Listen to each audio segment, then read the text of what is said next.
अहो या गवळणींनी काय केलं नाही देवासाठी हो, काय केलं नाही. अहो लोक सहज म्हणतात हो देवासाठी आम्ही काहीही करू, पण गवळणींसारखं नाही ना. त्याही काळात भक्त होते, त्याही काळात उद्धव नारद होते, अर्जुन होते, पण गोपिकांना जो मान आहे ना तो मान कोणालाच नाही. गोपिकांना जो मान आहे ना तो मान कोणाला नाही.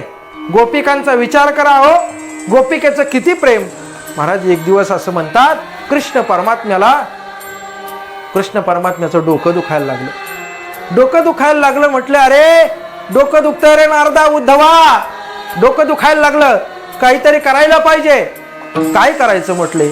वैद्याला बोलवलं. वैद्यानं सांगितलं अरे जो व्यक्ती माझ्या भगवंताचा भक्त आहे, कृष्णाचा भक्त आहे, त्याच्या पायाखालची माती आणायची आणि डोक्याला लावायची म्हणजे देवाचं डोकं राहील. काय राहील?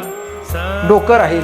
महाराज एक एक एक एक करून सगळ्या भक्तांपर्यंत नारद महामुनीने उद्धव गेलेले आहेत. पण एकाकडेही माती मागितल्यानंतर लोक म्हणायचे काय माती देऊ हो, पण त्याचं भोगायचं कोण. माती देऊ ना, आम्ही फार मोठे भक्त आहेत. शुकाला विचारलं, शुक म्हटले मी त्यांचा भक्त आहेच. व्यासांना विचारलं, मी त्यांचा भक्त आहेच.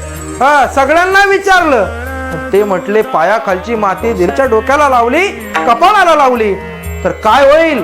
पाप होईल, पाप. आम्हाला नरकात जावं लागेल. महाराज सख्या बायका 16,108 बायका, त्या 16,108 बायकांपैकी एकाही बाईनी पायाखालची माती दिली का तर नरकात जावं लागेल. पण महाराज भगवंताने सांगितलं होतं शेवटचा पर्याय गोकुळ ठेवा, शेवटचा पर्याय वृंदावन ठेवा. वृंदावनात जावा आणि वृंदावनामध्ये तिथे गेल्यानंतर तुम्ही काही मागा, दिल्याशिवाय राहणार नाही. त्या गोपिकांना ज्या वेळेला उद्धव म्हणतोय काय रे तुम्ही तुमच्या पायाखालची माती द्याल काय, त्यावेळेला ती गोपिका म्हणते का देणार नाही. आम्हाला नरकात जरी जायला लागलं, देवाचं डोकं दुखतंय ना, देवाचं डोकं दुखतंय ना. जर डोकं राहत असेल आम्ही नरकात जाऊ, पण पायाखालची माती. महाराज एवढं प्रेम करणाऱ्या गोपिका आहेत. अहो ह्या गोपिकांचं महत्व आपल्याला कधी कळणार. या गोपिकांचं महत्व फक्त आणि फक्त कागदापुरतं मर्यादित नाही रे गड्या. हे कागदापुरतं मर्यादित नाही.